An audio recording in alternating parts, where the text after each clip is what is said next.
As a life coach आज मैं कुछ ऑब्जर्वेशंस के बारे में बात करना चाहूँगा। आपको क्या लगता है कि हमारे जो डिसीजंस होते हैं लाइफ में, जो हम डे टू डे लाइफ में लेते हैं, कितने डिसीजंस हमारे रैशनल होते हैं और कितने डिसीजंस हमारे इमोशनल होते हैं?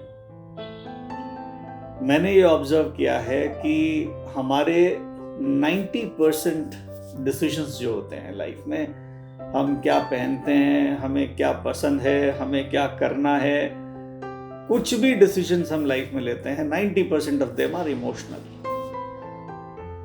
रैशनल हम बहुत कम हैं। ठीक है, हम पढ़ाई के दौरान हम ये सब चीज़ें सीखते हैं कि how to be rational, but फिर भी हमारी जो डे टू डे लाइफ चलती है वो इमोशनल डिसीजंस की वजह से चलती है। और यहाँ तक कि हम किन लोगों से मिलना चाहते हैं, किन को पसंद करते हैं, किन को नापसंद करते हैं, ये सब प्रेफरेंसेस हमारी इमोशनल होती हैं। इवन वर्क स्पेस में भी, जिसको हम बहुत लॉजिकल बोलते हैं, वो स्पेस में भी हमको ये इमोशनल डिसीजंस बहुत मेजरली हमको इम्पैक्ट करते हैं।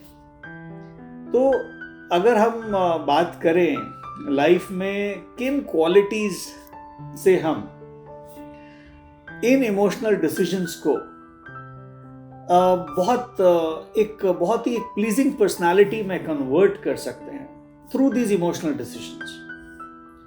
आप इमेजिन करिए, आप किसी से भी आप अगर आगे, मान लीजिए आपका इंटरव्यू ही हो रहा है, तो आप ये तो जरूर चाहेंगे कि अगला पर्सन जो है वो आपको पसंद करे। कोई भी नहीं चाहता कि हम एक ऐसे कैंडिडेट बने जो कि नापसंद हो।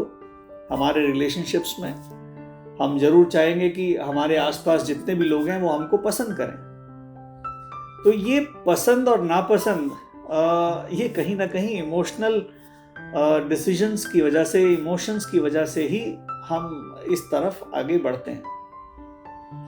तो कौन सी ऐसी बातें होती हैं जिनसे आप दूसरे पर्सन को इमोशनली अपने बेहद क्लोज और एक बहुत ही एक अच्छा I would say behavioural pattern के रूप में आप ये दूसरे को समझा सकें कि आप एक बहुत प्लीजिंग पर्सनालिटी हैं और लोग आपसे बहुत ही magically they get impacted and somehow they consider you as a influential person. तो क्या ऐसी क्वालिटीज होनी चाहिए आप में? तो ऐसी क्वालिटीज में सबसे ऊपर मैं रखना चाहता हूँ ट्रस्ट वर्दीनेस को। ये एक ऐसी क्वालिटी है जिसको आप किसी भी हालत में कभी भी कॉम्प्रोमाइज नहीं करेंगे, और कोई भी नहीं चाहता कि कोई किसी का ट्रस्ट ब्रेक करे। चाहे आप अपनी फैमिली में बात करें, आप किसी का भी ट्रस्ट अगर ब्रेक करते हैं तो बहुत मुश्किल होता है। और हर बार कोशिश हर किसी की यही होती है, एक अच्छे रिलेशनशिप की सबसे बड़ी बुनियाद ही ट्रस्ट होती है। तो अगर हम ट्रस्ट वर्दीनेस को ऊपर रखें अपनी लाइफ में, एज अ लाइफ कोच मैं इस बात को समझाना चाह रहा हूं कि लाइफ में किसी भी हालत में, किसी भी क्वालिटी के लिए ट्रस्ट वर्दीनेस को आप कभी कॉम्प्रोमाइज नहीं करिएगा। दूसरी क्वालिटी जो आपको बहुत एक अच्छा एक पर्सन दूसरे की नज़रों में बता सकती है, वो है आपकी केयरिंग एबिलिटी। केयरिंगनेस बहुत इंपॉर्टेंट है, लेकिन ट्रस्ट वर्दीनेस की वजह से मतलब आपको ट्रस्ट वर्दीनेस को ही ऊपर रखना है। Caring is in that order second preference. अगर आपको दोनों में कभी चॉइस करने का मौका मिल जाए तो आप केयरिंगनेस को तो कहीं ना कहीं कॉम्प्रोमाइज कर सकते हैं, लेकिन ट्रस्ट वर्दीनेस को कभी नहीं। सो केयरिंगनेस इज ऑल्सो वेरी इंपॉर्टेंट। आप जितने केयरिंग हैं उतनी आपकी पर्सनालिटी प्लीजिंग होती है, दूसरे पर्सन को एक्सेप्टेबल होती है, अडेप्टेबल हो जाते हैं आप हर माहौल में एडजस्ट करने वाले पर्सन होते हैं, दूसरों को भी एडजस्ट करते हैं। तो एक केयरिंग एबिलिटी को हमेशा ऊपर रखिए बस, बट ट्रस्ट वर्दीनेस उससे ऊपर है। तीसरी क्वालिटी जो आपको इसी ऑर्डर में समझनी है वो है ह्यूमिलिटी।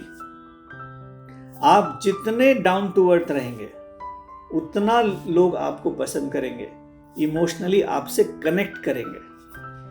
कोई एरोगेंट पर्सन के साथ इमोशनली कनेक्ट नहीं होता है, वहां फिर रैशनैलिटी चलती है।